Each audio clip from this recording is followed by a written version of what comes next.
Oh jamaah, Alhamdulillah. Alhamdulillahirrabbilalamin. Kembali lagi di Islam Itu Indah, jamaah Islam Itu Indah yang dirahmati Allah. Yang baru bergabung kita ingatkan lagi nih, hari ini kita sedang membahas tema yang luar biasa buat anak-anak kita nih. Temanya adalah hargai hal kecil dari anakmu. Masya Allah. Dan sebelum kita lanjut ya, saya akan mengajak jamaah Islam Itu Indah yang ada di rumah untuk terlebih dahulu melihat sebuah video tayangan tentang seorang ayah mengajak anaknya untuk sholat berjamaah. Anaknya masih kecil. Ini dia nih tayangannya. Allah.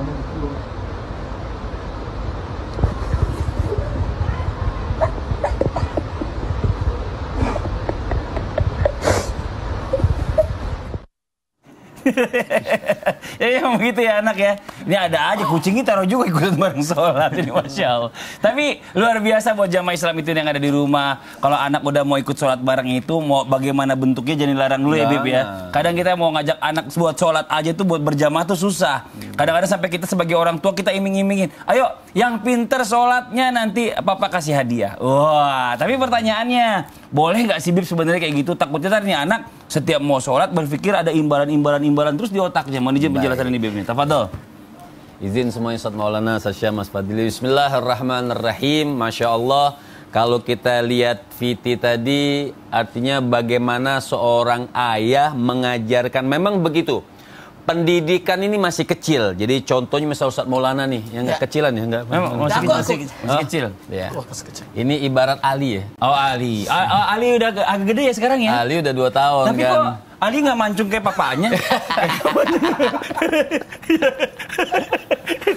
Ibarat artinya ini kan cuma ibarat. Oh, ibarat doang. Lucu juga ya.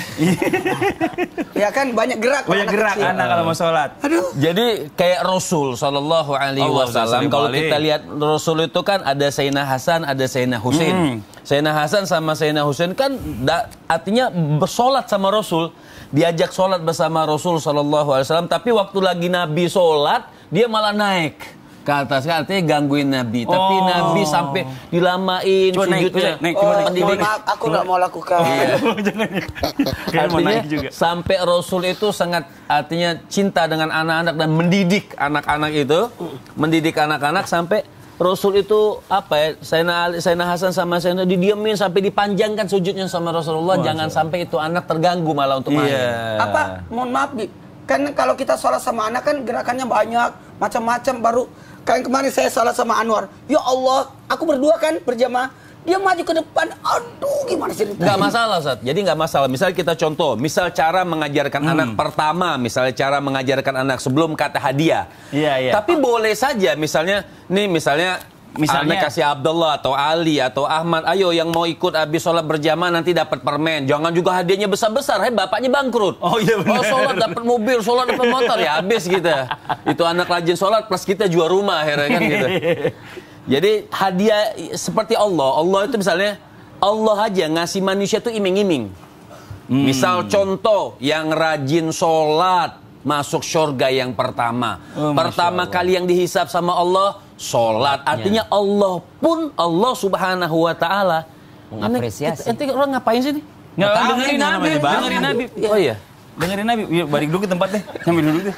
Aduh bingung. Artinya Allah saja ngasih iming-iming, ngasih hadiah. Misalnya yang bisa bangun masjid, Allah kasihkan rumah di surga. Artinya itu pun dapat hadiah. Gitu sama anak-anak kita ngajarin, nggak berarti dia harus sholat tuh pintu harus dengan hadiah dengan enggak. Nanti dia bakal paham sendiri. Betul. Akan mengerti, oh kalau rajin sholat, Allah saja ngasih hadiah di dunia dengan wasilah orang tua. Sholat dapat permen misalnya. Berarti kalau di sholat di dunia aja dapat permen, bisa tanam nggak sama anak. Apalagi di akhirat lebih dari itu yang akan diberikan oleh Allah Subhanahu Wa Taala. Jadi seperti itu. Contoh misal juga Ustaz Maulana lagi dong, maaf. Boleh prakteknya. Misalnya ngajarin anak sholat, ngajak anak sholat. Kita besarkan bacaan kita boleh. Oh bisa? Boleh. Misalnya dari usolnya, usolli fardu subhi rak'ataini imaman lillahi ta'ala Allahu Akbar.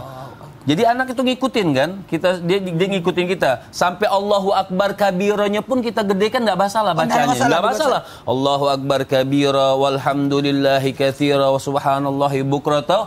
Artinya supaya ini anak mengerti tata cara sholat yang benar. Jadi kan mungkin dia belum bisa baca. Jadi dia mendengar, kan anak itu bisa cepat hafal dengan mendengar. Jadi hanya dengan mendengar kita setiap hari kita sempatkan sholat sama anak. Walaupun misal kita nih laki-laki misal ngatakan sholatnya di masjid, sholat sunnah pun dibesarkan di depan anak supaya dia ngerti bacaan-bacaannya dan hafal. Masya Allah. Jadi sebenarnya intinya nggak apa-apa kalau misalnya kita memberikan iming-iming kepada anak. Nggak masalah. Nanti itu akan, Masya Allah ya, kalau udah terbiasa nanti udah nggak berharap lagi iming-iming dari kita. Iming-iming dari Allah yang lebih besar lagi. Masya Allah, luar biasa. Menarik Mas Fadli, kalau berarti bacaan dalam sholat aja bisa kita keraskan, apalagi zikir berjamaah setelahnya. Itu bener banget tuh. Jadi nggak boleh diprotes ya. Terima kasih banyak kami atas penjelasannya jamaah. Nah ini banyak banget nih ya. Ketika orang tua menegur anak, banyak banget yang namanya orang tua ini melakukan kesalahan-kesalahan yang sebenarnya harusnya kita hindari. Kayak contoh mungkin anak melakukan kesalahan nih Ustadz, di depan umum langsung kita tegur habis-habisan. Nah begitu juga kita sebagai orang tua kalau ngeliat anak itu dia juga berbuat baik, di depan umum langsung kita puja habis-habisan. Nah sebenarnya kapan sih waktu yang tepat kita menegur anak dan memuji anak ini Ustadz? Mohon izin penjelasannya nih, tafadhol. Baik, izin. Makasih banyak Mas Fadli, Masya Allah yang punya anak sudah dewasa. Amin. Izin Habib dan Ustaz Sam. Bismillahirrahmanirrahim. Allahumma shalli ala sayyidina Muhammad wa ala ali sayyidina Muhammad. Terima kasih banyak jamaah Islam itu Indah dimanapun berada, yang lagi nonton Islam Tinda. Kita sama-sama belajar, bukan berarti kami yang ada di studio ini lebih baik daripada yang di rumah lagi nonton. Karena anak-anak saya masih kecil-kecil, Mas Fadli belum ada yang menikah anaknya. Belum ada yang menikah anaknya di sini. Belum. Belum ada yang punya menantu. Insya Allah, belum ada punya menantu. Bapaknya dulu yang nikah. Oh iya, bapaknya dulu. Kok lari ke saya ya? Gimana sikap orang tua ketika anak melakukan kesalahan? Yang paling pertama, jangan langsung menjudge anak itu. Jangan langsung menjudge. Jangan langsung menilai langsung. Karena kita harus cari tahu dulu apa penyebabnya dia melakukan itu. Kenapa dia sampai melakukan itu? Maka diam dulu, lihat, amati dulu. Jangan langsung frontal, langsung memarahi anak, langsung emosi. Mohon maaf ya, kalau memarahi anak, sebenarnya yang rusak adalah otaknya. Anak akan rusak otaknya jikalau anak dimarahi, dibentak dan sebagainya. Ada cara peneguran yang lebih bagus bagaimana kita memperlihatkan keteladanan, tadi sudah di segmen sebelumnya. Memperlihatkan contoh yang baik sehingga anak tahu. Lalu ya mohon maaf, buat aturan. Ini yang tidak boleh, ini yang boleh, karena anak kan tidak tahu. Lalu setelah cari tahu penyebabnya, carikan solusi buatnya. Ini tidak boleh nak, maka harus seperti ini yang dilakukan. Makanya kata salah yang ditempatkan pada anak, bukan kata dosa. Karena kenapa? Anak tak berdosa, tapi bersalah. Kesalahan itu muncul karena ketidaktahuan. Sekali lagi, kesalahan itu muncul karena dia tidak tahu. Maka anak harus diberitahu. Tapi cara memberitahunya pun tidak boleh. Harus berulang. Makanya kalau kita lihat orang tua dulu kita, nasihatnya berulang. Karena kenapa? Tahu bahwa anak ini tidak hanya sekali diberitahu, tapi berkali-kali. Maka kalaupun ada masalah terhadap anak, maka fokus pada perbaikan, bukan mengulangi. Itu lagi dibahas. Harusnya, mohon maaf, langsung pada fokus untuk perbaikan. Jadi bukan hanya solusinya ini. Cara perbaikannya seperti ini. Maka tidak apa-apa kita berunding sama anak, apa keinginan anak. Dan kita sebenarnya begini, orang tua tidak melulu benar. Mungkin benar, tapi caranya aja sebenarnya. Maka menjadikan semua ini adalah pembelajaran. Anak salah, itu pembelajaran buat orang tua. Ternyata metode ini tidak cocok. Maka saya harus cari metode yang baru lagi. Maka orang tua itu lihat selanya. Apalagi kalau memiliki anak lebih dari satu. Kalau satu pun anak itu kita harus berpikir, karena tidak boleh kita didik anak kita sebagaimana kita dididik pada masa lalu. Karena anak itu hidup di masanya, mohon maaf, dia tidak hidup di masa kita. Maka lihat keadaannya, lingkungannya, dengan siapa dia bergaul, itu harus dilihat dulu. Maka sebagai orang tua, ternyata ini adalah pembelajaran besar buat saya. Pembelajaran besar buat saya.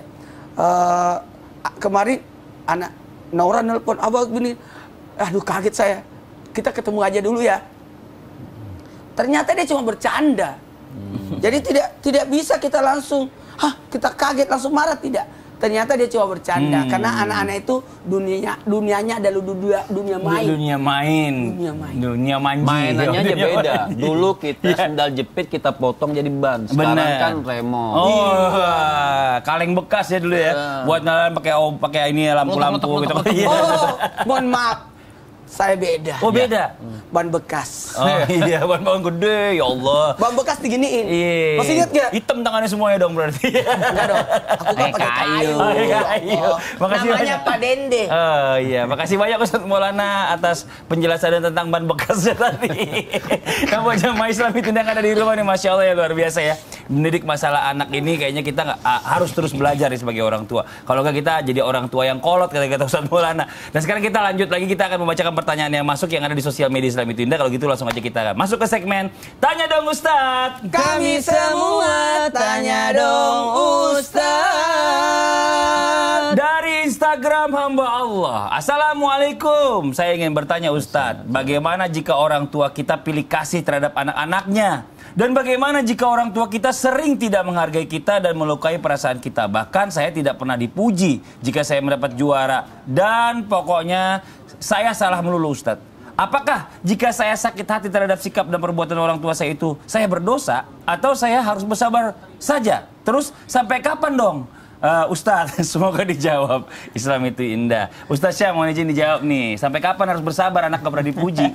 Bismillahirrahmanirrahim. Tawi guru kami Muhammad Ustaz Maulana Mas Fadli serta guru-guru kami yang dimuliakan Allah Subhanahu wa taala. Amin. Dan penanya yang insya Allah mendapat pahala daripada kesabarannya ketika tidak mendapatkan apresiasi dari kedua orang tuanya atau daripada ayahnya. Karena kalau dikatakan sabar itu adalah modal utama, baik menjadi orang tua ataupun menjadi seorang anak. Orang tua harus bersabar dalam mendidik anak-anaknya. Begitu pula kita sebagai anak harus sabar juga menghadapi keadaan kedua orang tua kita yang mungkin belum mengerti tentang parenting, yang mungkin tidak bisa juga membedah dada kita apa perasaan kita. Mereka juga tidak mengerti. Akhirnya kita pun dituntut untuk bersabar atas sikap kedua orang tua kita. Namun jikalau ditanyakan bagaimana hukumnya orang tua yang pilih kasih, maka di masa baginda Nabi SAW ada seorang yang datang kepada Rasulullah, seorang wanita yang hendak memberikan hadiah terhadap anaknya, namun ternyata yang diberikan ini hanya seorang anak saja, sedangkan ia punya saudara yang lainnya. Maka pada saat itu baginda Nabi SAW menolak untuk menjadi seorang saksi atas pembagian hadiah tersebut. Nabi SAW memerintahkan kepada ayahnya untuk membagikan secara adil terhadap anak-anaknya. Adil bukan berarti semua jatahnya sama, tidak. Adil berarti sesuai pada tempatnya. Mungkin yang lebih banyak kebutuhannya akan diberi yang lebih banyak, kemudian yang tidak terlalu banyak kebutuhannya ataupun kekurangannya tidak terlalu banyak, maka diberi juga porsi yang lebih sedikit. Namun baginda Nabi SAW tidak menghendaki adanya pilih kasih daripada orang tua terhadap anak-anaknya, karena semua adalah tanggung jawab dari Allah Subhanahu wa taala. Kalau kita melihat daripada kisah-kisah dalam Al-Qur'an, terdapat kisah Nabi Yusuf alaihissalam beserta dengan saudara-saudaranya menghadapi seorang ayah yaitu Nabi Yakub alaihissalam. Kita semua sepakat tidak mungkin Nabi Yakub alaihissalam pilih kasih terhadap anak-anaknya. Siapapun anaknya, pasti Nabi Yakub memberikan pendidikan yang terbaik terhadap mereka. Pasti Nabi Yakub alaihissalam memberikan kasih sayang yang terbaik terhadap anak-anaknya. Tidak pernah Nabi Yakub alaihissalam membedakan antara Nabi Yusuf dengan saudara-saudaranya. Namun saudara-saudaranya masih merasa bahwa Nabi Yakub alaihissalam lebih sayang kepada Nabi Yusuf alaihissalam daripada anak-anak yang lainnya, daripada mereka. Maka mereka saling menghasut satu sama lain bahwa ayah kita itu lebih sayang daripada Yusuf daripada kepada kita. Maka subhanallah timbullah iri dan dengki. Begitu pula kisah Qabil dan Habil, di mana pembunuhan pertama di muka bumi ini terjadi antar saudara daripada anak Nabi Adam alaihissalam, disebabkan karena iri hati. Mungkin yang satu merasa bahwa ayahnya pilih kasih terhadap saudaranya, sehingga yang satu menimbulkan keburukan. Namun sebagai anak bukan berarti kita mencontoh daripada keburukan-keburukan tadi. Kita mengambil hikmahnya saja. Mungkin saja orang tua kita tidak mengerti bahwa ia sedang pilih kasih. Kenapa? Karena kadangkala ada orang tua yang lebih fokus terhadap anak pertama dibanding anak kedua karena dia yang lebih mengerti bahwa anak pertama ini memang membutuhkan perhatian lebih dibandingkan adiknya. Betul. Atau sebaliknya, orang tua juga jauh lebih mengerti bahwa si adik ini berbeda dengan kakaknya. Kakaknya lebih mandiri, adiknya mungkin kalau dilepas bisa bahaya, maka perhatiannya lebih berpusat kepada adiknya dibanding kakaknya. Orang tua kita jauh lebih mengerti tentang sifat anak-anaknya. Namun terlepas daripada itu semua memang butuh kesabaran. Sampai kapan? Sampai kita tergolong anak yang soleh terhadap orang tua kita. Tapi yang benar tuh Ustaz Syam, biasanya orang tua itu lebih sayang kepada anak yang lebih lemah. Kelihatannya gitu ya. Karena dia merasa anak ini kayaknya masih lebih kurang dibandingkan keluarganya yang lain. Bisa mandiri. Iya, mungkin kayak mbaknya tadi yang bertanya, ini jarang dipuji karena mungkin orang tuanya menganggap mbaknya ini udah mampu, udah hebat. Yang adiknya ini mungkin atau kakaknya yang selalu dipuji ini karena belum mampu seperti baik mbak. sangka terhadap baik sangka aja. Mungkin juga bagi orang tua tuh jangan juga terlalu memperlihatkan perbedaan. Iya, betul. Saya mau nanya, Bib, kalau Nabi dulu nih Nabi dia dulu. menghargai anak itu bagaimana sih, Bib? Masya Allah, tayyib.